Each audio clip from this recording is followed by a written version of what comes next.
kita mau ngapain sih dan rapi kayak gini? Nah, kayaknya ada yang spesial sih di episode pertama hari ini. Apa tuh kira-kira ya? Kalau dari clue-nya apa nih kira-kira? Dari aku pakai baju bisa dibilang era-era tahun 50-an, rapi kayak gini kan, pakai topi. Iya, betul banget. Namanya topi kipai hair. Nah, kalau aku serba pink banget gini, pasti udah ketebak sih nggak sih kayaknya? Pasti tahu banget kan. Iya, apalagi lagi yang tren-tren kayak gini kan banyak banget tuh. Bener banget. Review tentang filmnya itu tuh kan. Hari ini kita di episode pertama bakalan nge-review film yang emang lagi hype banget nih, Episode pertama Kak. apa nih namanya nih? Namanya War Life. Idih, warga Apa itu? lifestyle, Nah, cuy. warga lifestyle. Singkatnya nih, kita mau nge-review nih film Barbie dan film Oppenheimer.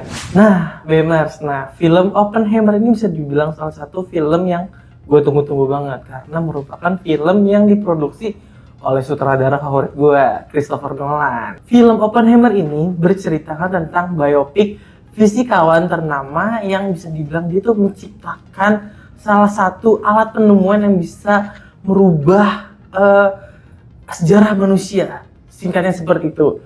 Apa bendanya? Ya tentu aja itu kalau Oppenheimer bisa dibilang itu dia identik dengan bom atom.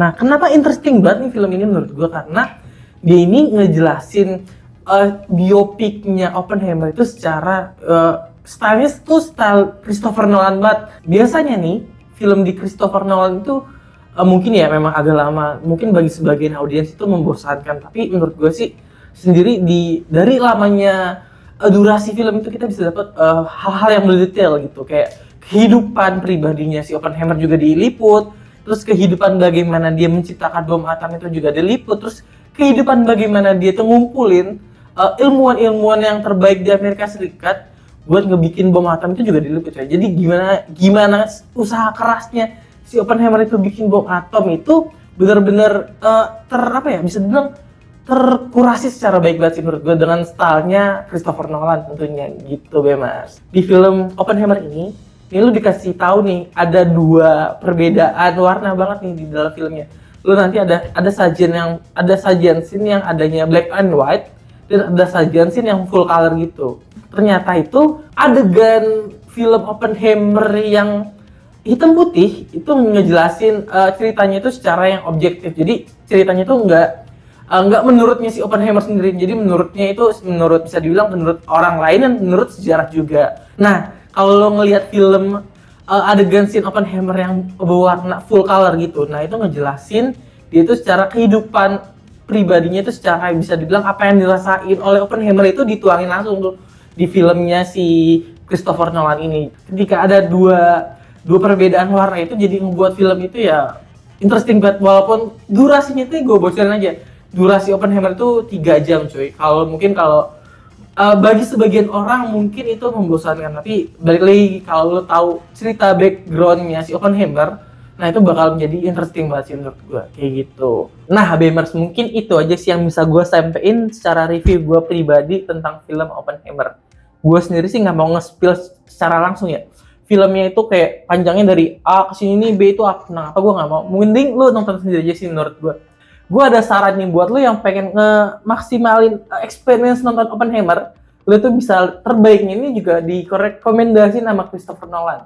Lu nontonnya itu di IMAX cuy. Mungkin agak lebih pricey ya, tapi itu bakal nambah experience lu sih. Sekarang kita review Barbie nggak sih? Kayak gue juga penasaran juga nih, gimana nih sobat kita yang satu ini nge-review film Barbie karya Greta Gerwig. Nah, Barbie. Nah, kalau hari ini tuh udah kelihatan banget ya, aku bakal bertugas untuk nge-review film Barbie karena aku udah pakai baju yang cosplay dengan Barbie. Meskipun berbeda. Kalau misalnya Barbie itu kan kayak gini ya, rambutnya yang pirang, cantik, rambutnya bagus. Kalau aku ketutup lebih mirip sama Barbie Fulam. Nah, ngomong-ngomong soal Barbie, itu identik banget ya sama boneka yang biasa dimainin sama anak-anak.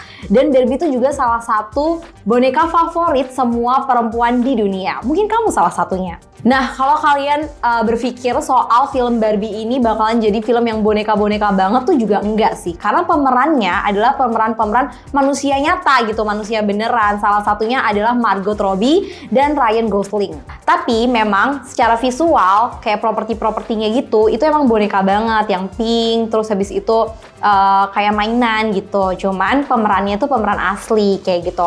Tapi film ini tuh menurut aku nggak ringan ya. Kalau misalnya ini jadi film untuk ditonton sama anak-anak tuh kayaknya nggak juga, karena memang secara rate usia itu untuk orang 13 tahun ke atas kayak gitu.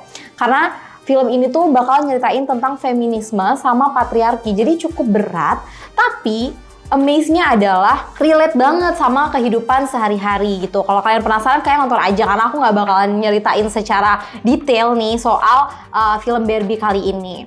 Ada fakta menarik dari film Barbie ini karena dalam proses pembuatannya mereka menggelontorkan dana sampai 145 juta US dollar. Kira-kira tuh berapa ya BMers? Nah, meskipun tadi tuh beda banget ya genrenya sama Oppenheimer, tapi menurut aku film Barbie ini tetap cocok dan rekomen banget kalau kalian mau nonton bareng sama pasangan kalian atau sobi cowok-cowok kalian gitu. Kenapa? Ya karena itu tadi, sebenarnya filmnya ini nggak hanya relate di kehidupan wanita, tapi juga para pria kayak gitu. Nah, itu tuh tadi review kita soal film Oppenheimer dan film Barbie.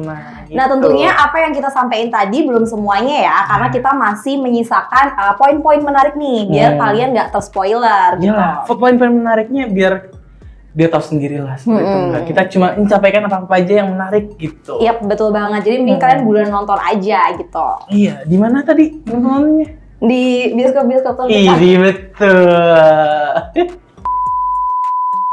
Sampai jumpa di episode Warga Lifestyle berikutnya.